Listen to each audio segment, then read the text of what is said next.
رب العالمين والعاقبة للمتقين ولا عدوان إلا على الظالمين والصلاة والسلام على سيدنا ونبينا محمد وعلى آله وصحبه أجمعين. Amma ba'd, Assalamualaikum warahmatullahi wabarakatuh. Bali, naipaliwanag natin yung unang aya, saka yung pangalawa sa Suratul Hujurat.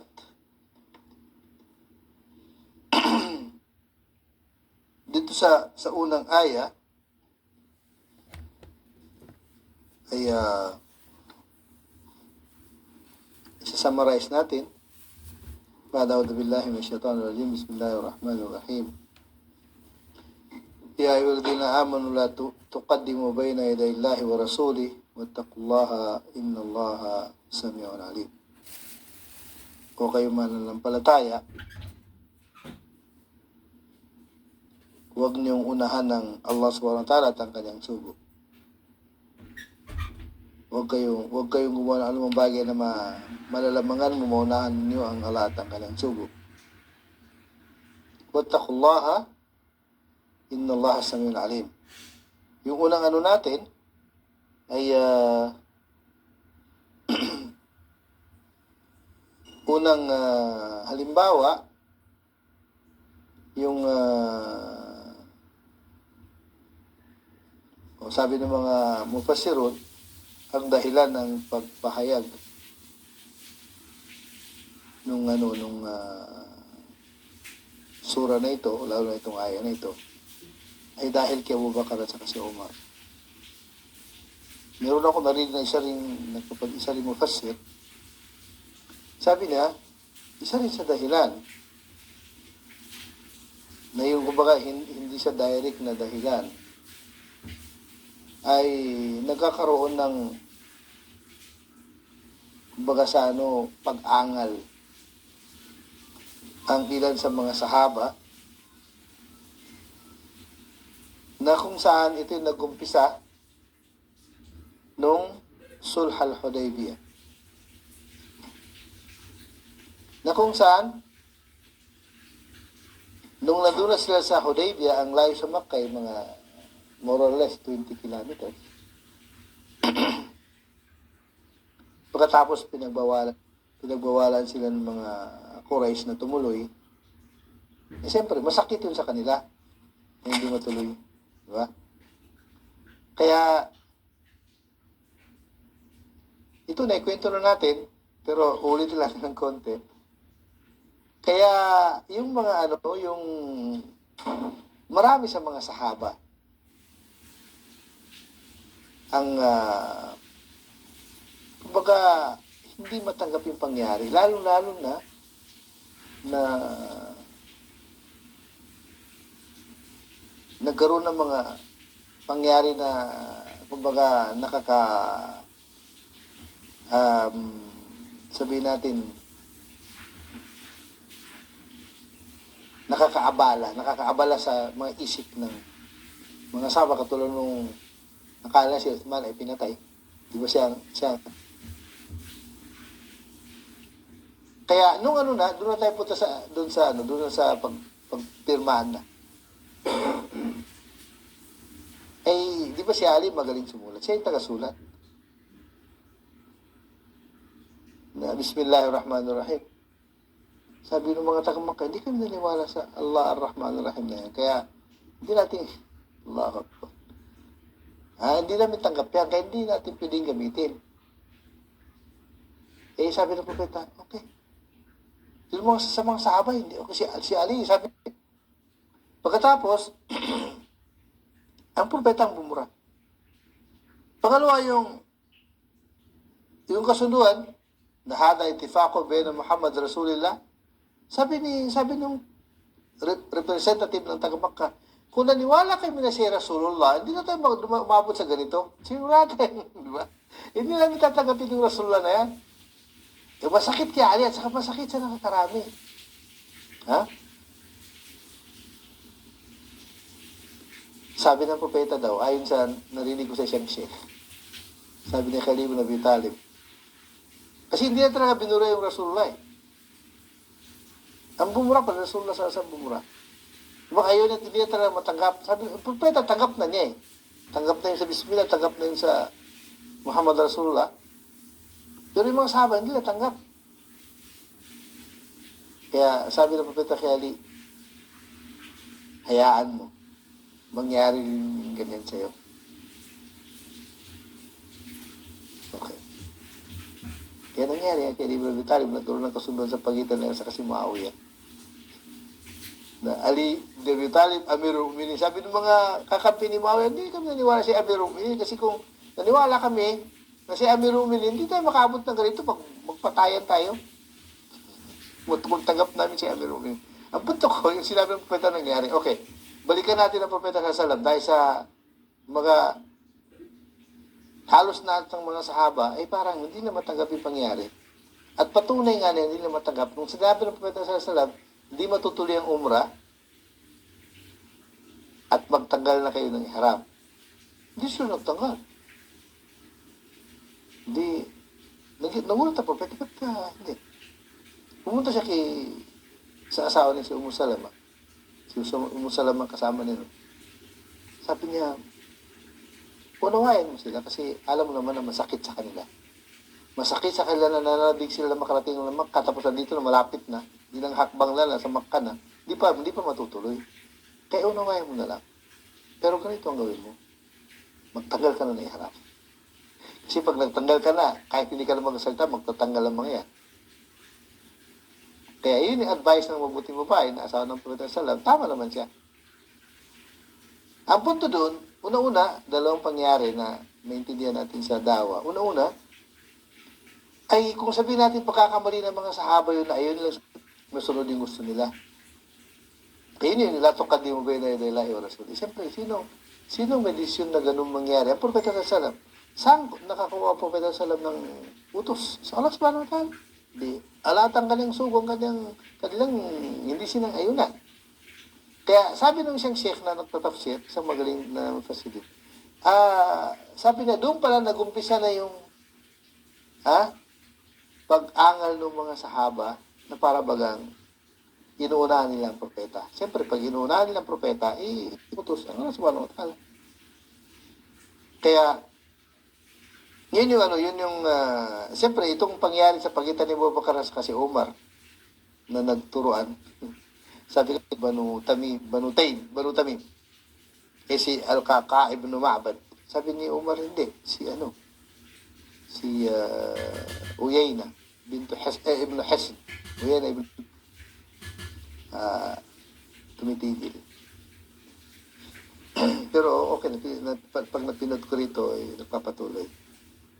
Pangalawang aya, kaya din na wala tarfa'u aswatakum fawqa sawti an-nabi wa la tajharu lahu bil qawli kajahri ba'dikum li ba'din an tahbata a'malukum wa antum la tash'urun. O kayong mga naniwala, huwag niyong itaas ang inyong boses na mas mataas pa sa boses ng propeta sallallahu alaihi wasallam. Wa la tajharu lahu bil qawli kajahri ba'dikum li ba'din an tahbata a'malukum wa antum la tash'urun. At huwag niyong lakasan ng boses nyo kapag kayo nakipag-usap sa propeta sallallahu alaihi wasallam, katulad ng paglakas ng boses nyo kapag nakipag-usap kayo sa inyong kapwa sahaba. Ngayon, una-una dito sa la tuqaddimu bayna yaday Allahi wa rasuli, na talagang wala tayong karapatan, sabihin, naka-fix na. Wala tayong karapatan na kapag merong sinabi Allah o sinabi ang Propeta sallallahu alaihi wasallam, ay maghahanap pa tayo ng butas na makukuha yung sa atin.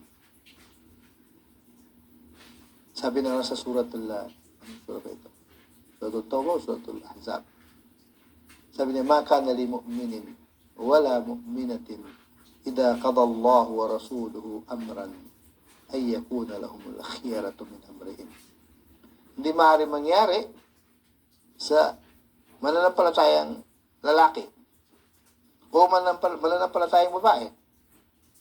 Idha qada Allahu wa rasuluhu amran, kapag nagdesisyon ng Allah at ang kanyang sugod sa isang bagay, ay yakuna lahumul khiyaratu min amrihim, na meron pa silang papipilian. Hindi. Pag sinabi na lang, sinabi ng propeta sallallahu alaihi wasallam, wala tayong pagpipilian. Wala na. Wala nang pagpipilian. Pero dito sa huwag niyong itaas ang inyong boses na higit pa sa boses ng propeta sallallahu alaihi wasallam. Wala tajyaru lahu bil qawli tahbata a'malukum wa antum la tash'urun. At huwag niyong itaas ang inyong boses na higit pa sa boses ng propeta sallallahu alaihi wasallam na katulad ng ginagawa ninyo sa isa't isa na maaaring nagtataasan kayo ng boses. An tahbata a'malukum wa antum la tash'urun. At masisira ang inyong bumula ng sa inyong mga mabuting gawa na hindi nyo namamalayan. Okay. Meron ako sisingit dito. Siyempre kasi ano bang dala ng propeta sallallahu alaihi wasallam? Ano ba ang dala-dala niya? Di ba minsahe? Sabi minsahe, kaalaman. Pag sinabing kaalaman, sinong tagapagmana ng kaalaman? Yung mga nag-aaral ng kaalaman.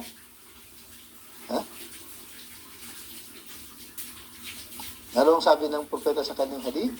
Sabi niya, al-ulama warathatul anbiya. Ang may mga alam. May alam na sumusunod, hindi yung ordinary may alam na. Sabi, al-ulama al-amilun. Yung mga ulama na sumusunod. Sabi ng propeta, warathatul anbiya. Sila ang tagapagmana ng mga propeta. Ibig sabihin, yung mga nag-aral, yung mga scholar natin. Sila ay wa innal anbiya lam yuwarithu dinaran wala dirhaman. Ang mga propeta wala silang pinagmana na dinar o dirham. Sabihin, wala tayong nakukuha sa mga propeta na dinar o dirham dahil wala. Ang kanilang pinamana ay kaalaman. Bihadhin wafir. Sino man na naggamit ng kaalaman na yon, siya ang naggamit ng masaganang bahagi. Kaya ibig sabihin nun, kung ang mga ulama, yung mga scholar natin, ang sila ang tagapagmana, ay ibig sabihin nun, sino man ang alim na sumusunod sa kanyang kaalaman, ay hindi rin natin dapat unahan ang sabihin yung kanyang sasabihin kasi sila nakakaalam eh. E mo na lang, ako napapansin ko dito, mga naulang panahon, yung mga namumuno dito, hindi na talaga unahan yung mga ulama, talaga nasusunod yung mga ulama. Kasi yun ang dapat eh.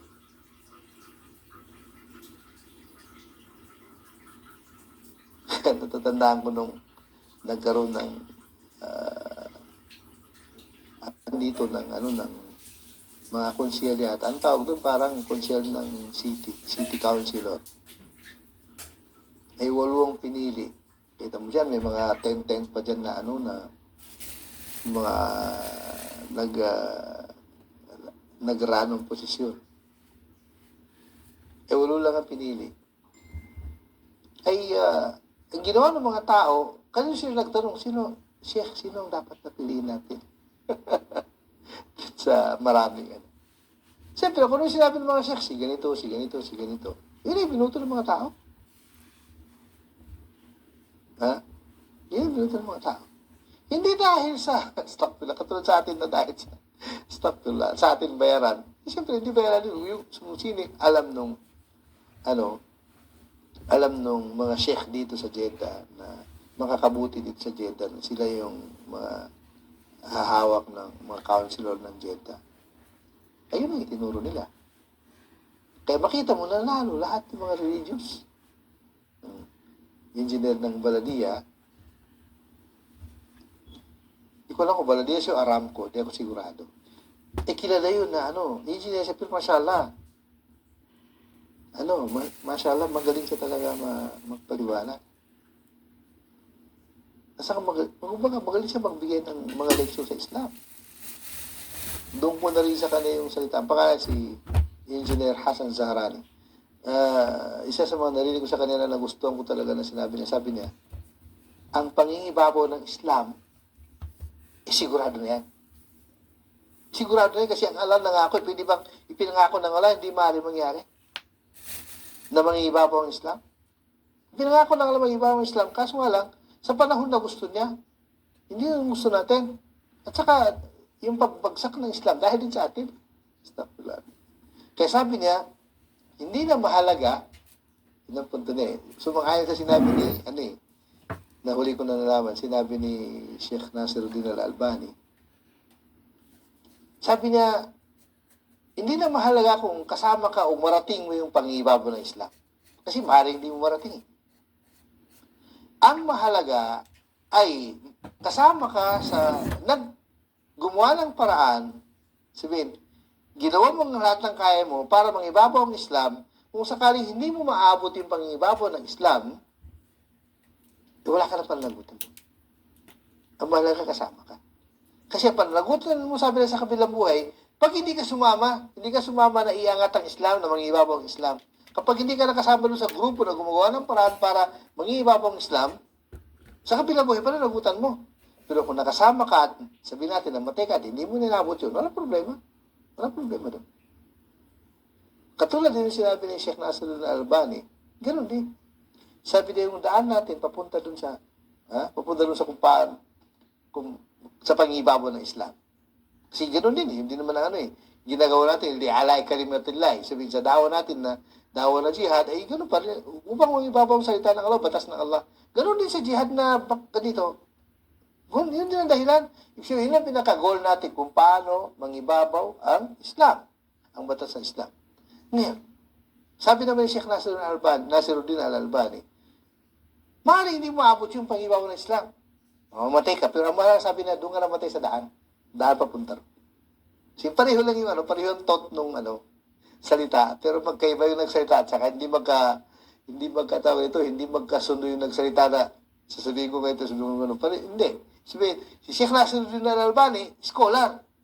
Ito hindi siya scholar, pero tama yung sinabi niya. Sumangay dun sa sinabi ng scholar. Kaya ang punto ko, yun yung mga tao na pinili ng Allah Subhanahu wa Ta'ala na para gumawa ng para maibabaw ang Islam.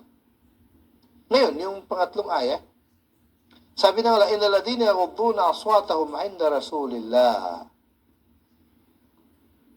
Katunayan, ang mga yaong ibinababa nila ang kanilang boses kapag sila nasa harap ng Rasulullah.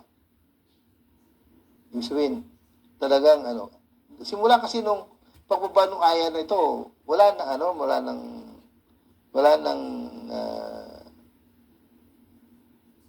lahat ng mga sahaba pare-pareho na nabago na yung kanilang. Meron isang sahaba ng kanyang pangalan, si Thabit ibn Qais. Si Thabit ibn Qais ay nature na niya mataas ang boses. Kaya nung ibinabad tong aya na ito, sabi niya, ako ang tinutukoy doon. Maraming kwento sa kanya. Ibang kwento sa kanya, isa sa mga unang ginawa niya ay nagkulong sa bahay, walang ginawa, umiyak na umiyak. Sabi niya, kawawa na ako pag hindi ako pinatawad ng Rasulullah.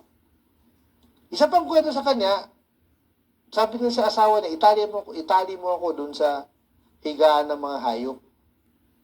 Itali mo ako doon.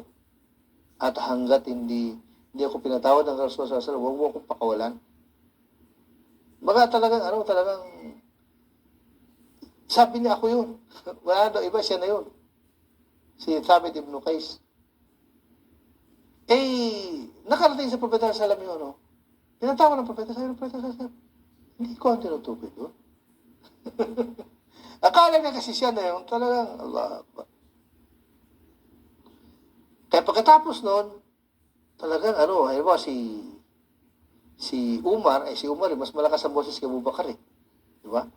Pag nakipag-usap si Umar sa Rasulullah sallam, tatanungin ba sa Rasulullah, ano ibig sabihin? Ano gusto mo?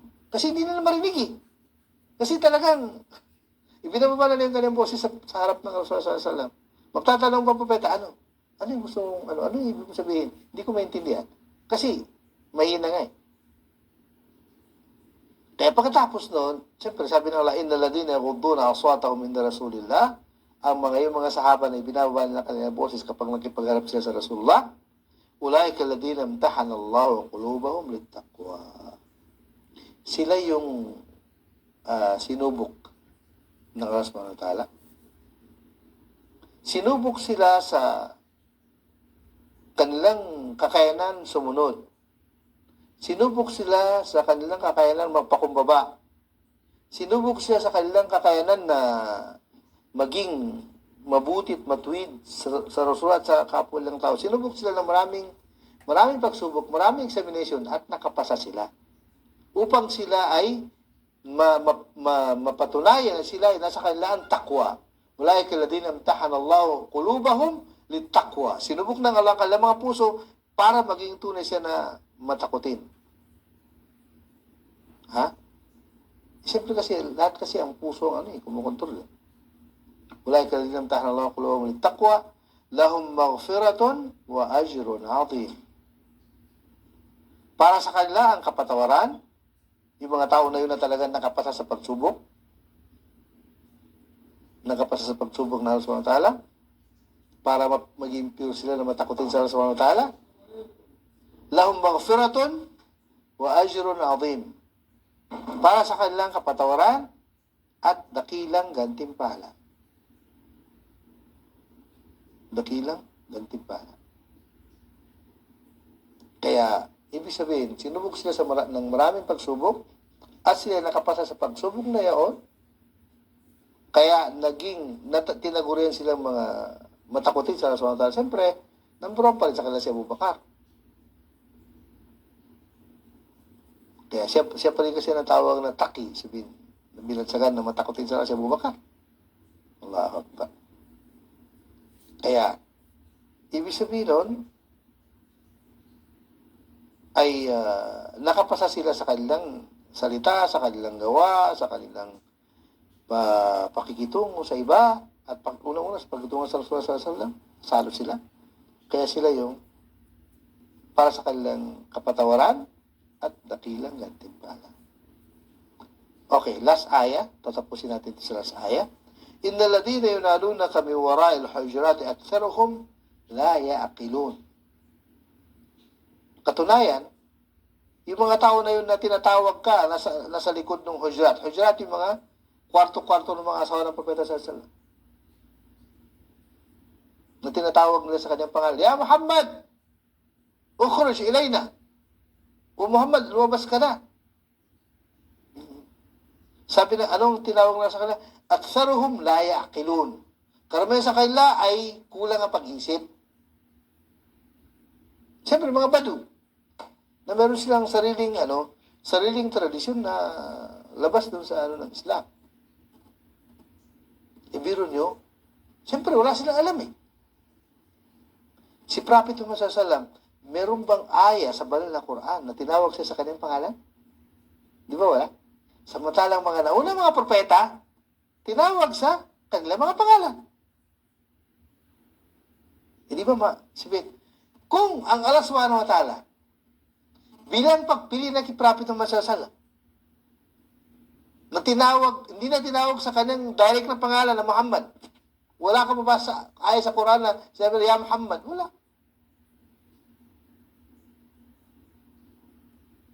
Samantalang, marinig, Ya Isa.